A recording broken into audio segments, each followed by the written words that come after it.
I'm willing to meet my creator and answer for every shot that I took. Don't pick it up. Drop it. Yeah, I could tell you whether he drops it or not, but I'm not going to do that. American Sniper, it's a major, major hit at the box office. I mean, I saw it. Frankly, look, I found it to be stylized, a little predictable, not enormously inspiring, but that's just a personal opinion. It's cinema, it's theater, of course. What I didn't find it to be was Nazi-like or barbaric. But according to deep thinkers such as Michael Moore and Seth Rogen, that's just what it is. Joel Pollak, editor-in-chief of Breitbart.com, he joins us from Los Angeles, the heart of Hollywood. Look, I mean, the idea that this movie is somehow akin to the Nazi movie in Inglourious Basterds, where there is a Nazi sharpshooter just murdering American soldiers, is obscene, frankly. It's absolutely grotesque that anyone, Michael Moore and Seth Rogen and the rest of them, would make such a comment.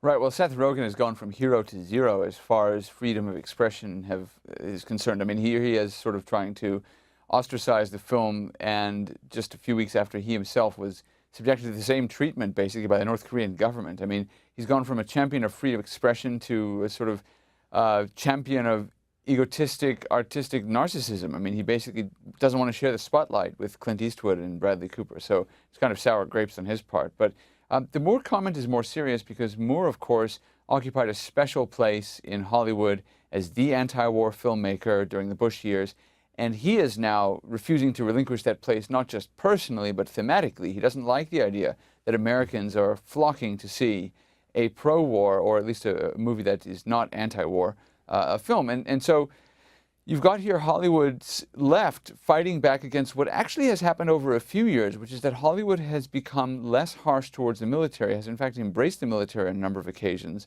And that's something that, although Hollywood hasn't made any kind of political shift, that's something that you've seen. Certainly its attitude towards the military has softened, become more sympathetic. And Americans are flocking to this movie because they're refreshed by it. They find it's the heroes they live with every day. There are veterans in millions of families around America, and this is what people want to see. And they're tired of being talked down to, told that they have to feel a certain way about the war, that they have to feel a certain way about the military. And Michael Moore wants to protect that little fiefdom he built for himself, and he's utterly dismayed that it's going away. Well, I can't attribute personal motive the way you can. I'm sorry, I don't know if it's all about their self-possession of certain movies and genre. I would say, without giving too much away, that in the movie there is a very, very sympathetic character who expresses huge reservations about the war. And he's a hero. And he's obviously not a pro-war cliche. Clint Eastwood may be a conservative, he may be a Republican, but his movies on Iwo Jima, for example, in the American-Japanese War, which I have to say I thought were far better movies, they're very nuanced. Again, they show the horror of war. And we have actors in this movie as well who, this is not, I don't know, Sylvester Stallone or someone. I mean, these are people who are the real thing. They know how to act. And it's a complex piece. It's not just a simple Americans good, everyone else bad. If you want to understand Clint Eastwood's approach to war and violence, there's no better film than Gran Torino, which I have seen a number of times. And in it, he basically says there are moral questions about the use of force and the use of violence which don't involve guilt. The fact that you used force does not mean you should be guilty about it. There are other questions, but that's not one of them. And in fact, in that movie, he has his confrontation with a priest who expects him to be guilty for all the people he's killed in Korea in his earlier career in the military. And he doesn't feel any guilt about that. He feels guilt about other things, the way he treated his wife, the way he treated his family. And that's basically the theme that runs throughout Clint Eastwood's work in Hollywood about violence and war.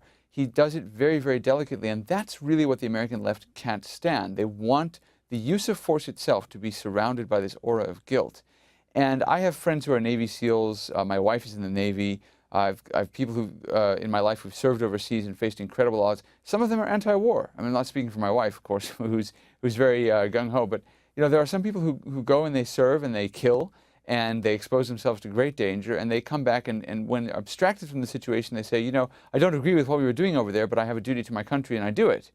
And it's possible to separate those two things without this feeling of guilt, which can be crippling, and which is often, just as jingoistic attitudes are often voiced by people who are far from the action, so guilt too is often voiced by people who are far away from the action. And I think that's something Clint Eastwood wants to make clear, that this sort of presumption, this prejudice that Hollywood brings to violence and to war is something that's not necessarily warranted. Well, it's fairly new, of course, because historically Hollywood was extremely supportive of war. The Second World War, Hollywood was involved in being part of the war effort. You would agree, though, look, putting aside, I think Michael Moore is a fool. I think he's a propagandist and a fool. And Seth Rogen, I've only, I think, seen one movie. I saw the interview. It seemed to be mainly jokes about masturbation and pornography. I mean, why should I care what he has to say about anything? But there is an intelligent critique of America's recent wars, which involve, some would say, not liberating a continent, but invading a nation. And some of what Michael Moore says, and he's backtracking a bit, isn't he? Because first of all, it was snipers are cowards. Well, quite clearly, this man, who was a Navy SEAL, is not just on the rooftops with a gun. He's also involved in direct face-to-face combat with people. So it's a stupid thing to say. But when he talks about an invader, and they're not heroes, it's those who are defending their country who are heroes. Is there any point to be made there? Did that hit home at all? I think Americans do have doubts about the war's overall effort, and you can see that in earlier movies. There's a great movie with George Clooney called Three Kings, which is about the first Gulf War. Wonderful movie, There you see Americans sort of adrift in the Middle East and struggling to deal with this shattered society and tyranny and Islam and things that they just are barely beginning to understand, these soldiers as they're over there. You'd have to make a more complex movie about the Iraq War because there Americans really were deeply embedded, and Canadians as well. And as I understand, as we speak today, Canadians have taken the first direct fire of any Western military. Well, in exchange of gunfire with ISIS. Afghanistan. Yes, yes, in Afghanistan. But I mean, the Canadians are right there with us, and you know, this is something that's complicated. You have to really look at it more carefully. But still, there are certainly doubts that Americans have been willing to express about film, and that Americans have been willing to pay to see. I think the success of some of the Vietnam films in the 1980s tells you that there are serious misgivings Americans are prepared to express and prepared to share.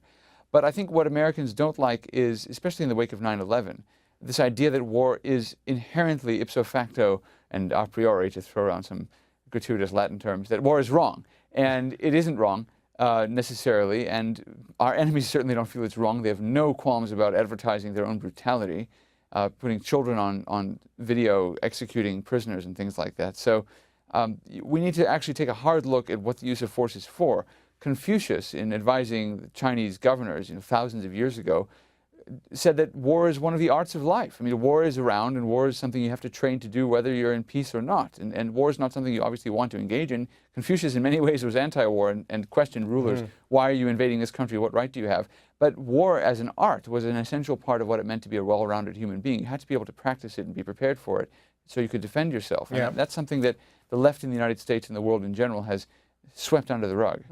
Possibly. Confucius and, as you say, gratuitous Latin terminology. That isn't bad for an interview on Sun News. Hey, always a pleasure, my friend. Thank you very much indeed. Good to be with you.